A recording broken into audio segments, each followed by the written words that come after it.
It started with a crack of thunder. The cub had wandered too far again, drawn by the scent of fish and the shimmer of the wide river that twisted like silver through the forest.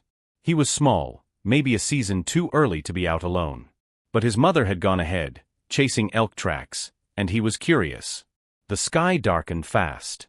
Rain came heavy and sudden. The river, once calm, turned angry. The water rose, swirling with mud, debris, and the roar of a storm-fed current. The cub backed away at first, ears pinned, paws slipping in the wet moss. But then, he slipped. 1 foot over the edge.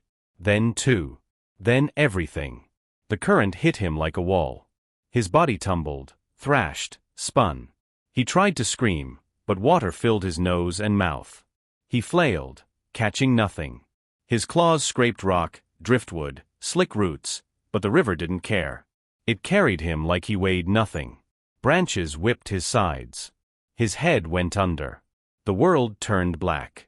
Somewhere upstream, his mother stopped. She sniffed the air. Heard something. But the forest was loud now, wind and water, crashing through the trees. She ran back, following the scent trail. But it ended at the bank. And the river was already far ahead.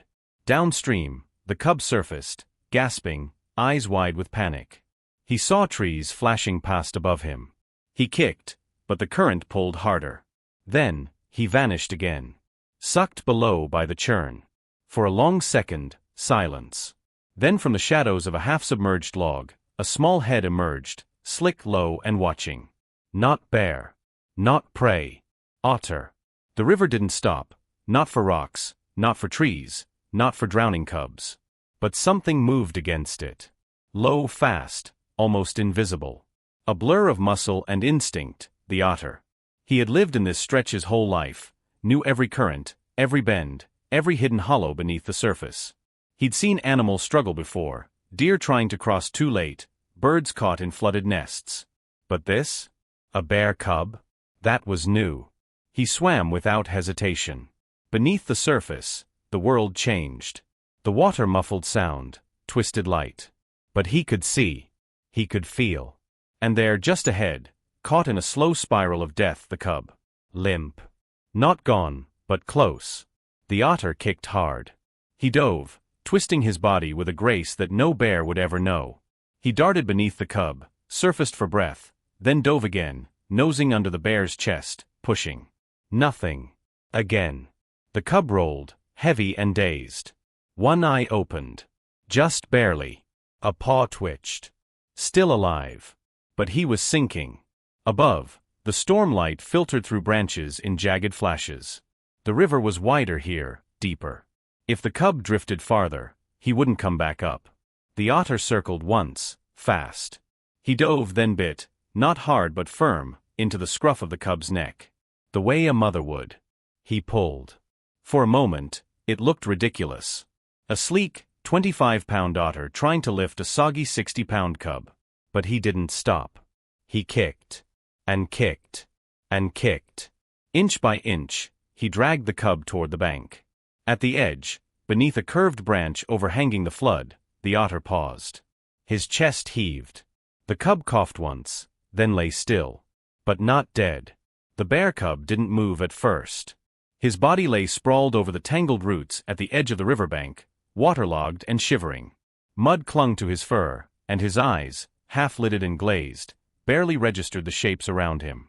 He coughed again. A trickle of river water spilled from his mouth.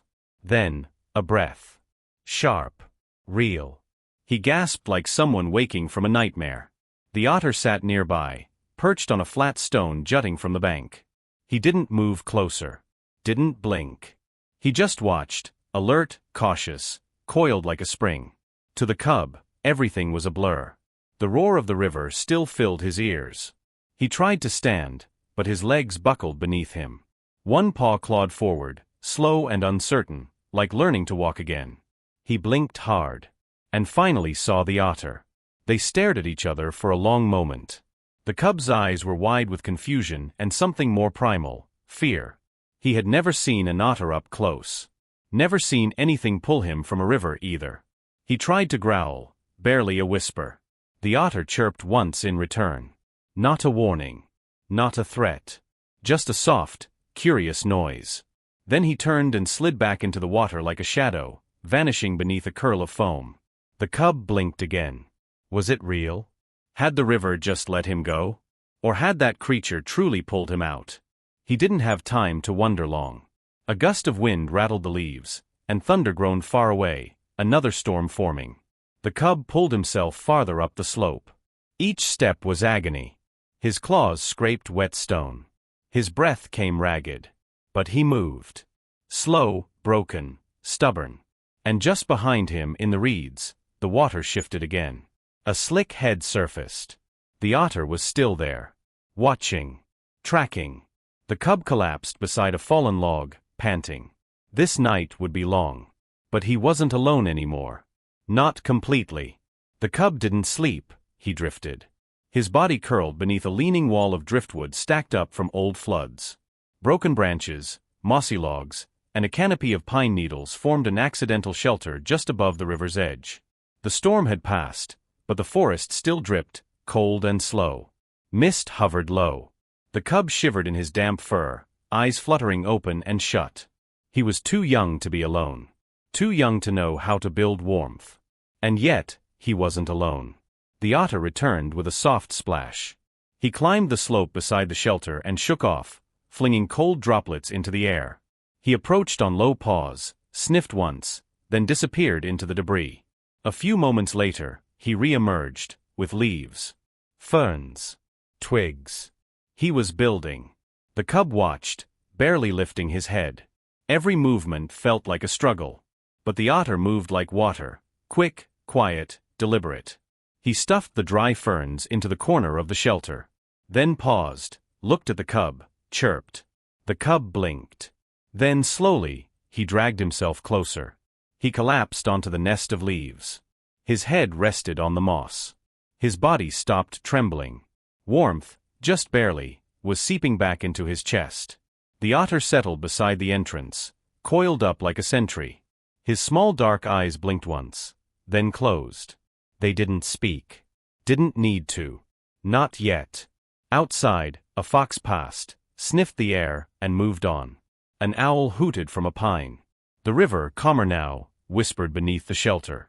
Two creatures, born to distrust one another, slept within inches. One by instinct. The other by choice. When dawn cracked through the trees, light touched the cub's face. He opened his eyes slowly, and found the otter gone. But only for a moment. A splash nearby. A ripple. Then, movement. The otter was back. And in his jaws? A fish. The fish flopped in the otter's mouth, small, silver, still alive. He dropped it just beside the cub and stepped back. His head tilted, eyes expectant. The cub stared at it. Then at him. Then back again. It wasn't a meal. Not yet. It was a lesson. The cub's stomach growled, sharp and hollow. He lunged clumsily, but the fish wriggled away, back toward the water's edge. He grunted in frustration. His paws were too slow. His claws too heavy. Twice he nearly toppled into the river again. The otter chittered, half amusement, half encouragement. Then he showed him. Sleek and silent, the otter dove and emerged with another fish, smaller this time. With the grace of practice, he tossed it onto the shore with a flick of his neck. Then he waited. The cub looked at him, panting. He was hungry, tired, and confused. But deep in his instincts, something clicked. He crouched lower. Watched the water. Waited. The ripples moved. A flash of silver darted past. Swipe. His paw crashed into the shallows. Miss. The otter snorted. Again. The cub narrowed his eyes. Slower this time. He tracked. Waited. Swipe. Contact. A splash, a thrash, got it. He pinned the fish, teeth sinking in. He ate like he hadn't eaten in days, because he hadn't. The otter didn't eat. He watched. Satisfied. Then turned, dove, and returned moments later with another. For the first time since the storm, the cub sat up straight. Still shaky. Still thin. But alive, and learning. They spent hours like that. The river softened. The sun burned off the fog. Otter hunted, cub tried. Sometimes they failed. Sometimes they both lunged at the same fish and ended in a heap of laughter, if laughter could exist in bear and otter sounds. By afternoon, the cub stood sturdier. He wasn't just surviving. He was practicing.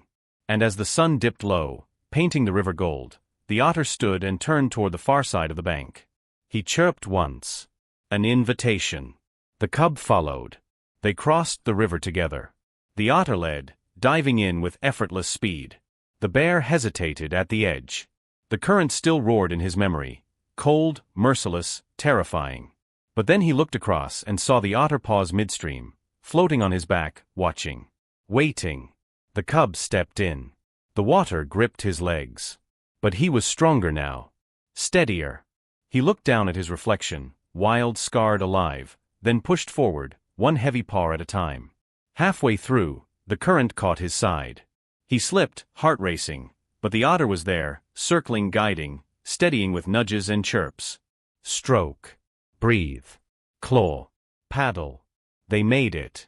The cub stumbled onto the far bank, soaked and panting. The otter popped up beside him, shook off the water, and grinned in the only way an otter could, a flash of teeth and a glint of mischief. Behind them, the river rolled on. But ahead, the forest opened. Days passed. Then weeks. They wandered together, not always side by side, but never out of reach. The cub learned how to fish, how to track scents, how to sleep lightly. He learned the sound of an owl's warning and the trick of flipping stones for bugs. The otter showed him where berries grew near the river and which logs held the juiciest grubs.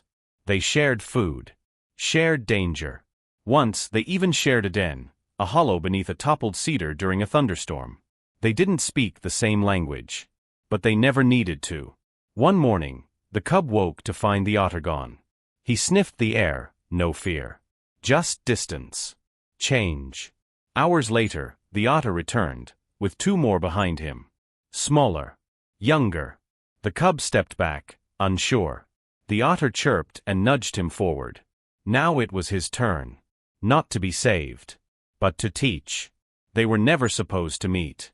But the river chose otherwise. And now, no matter where it flowed, they were brothers of the current.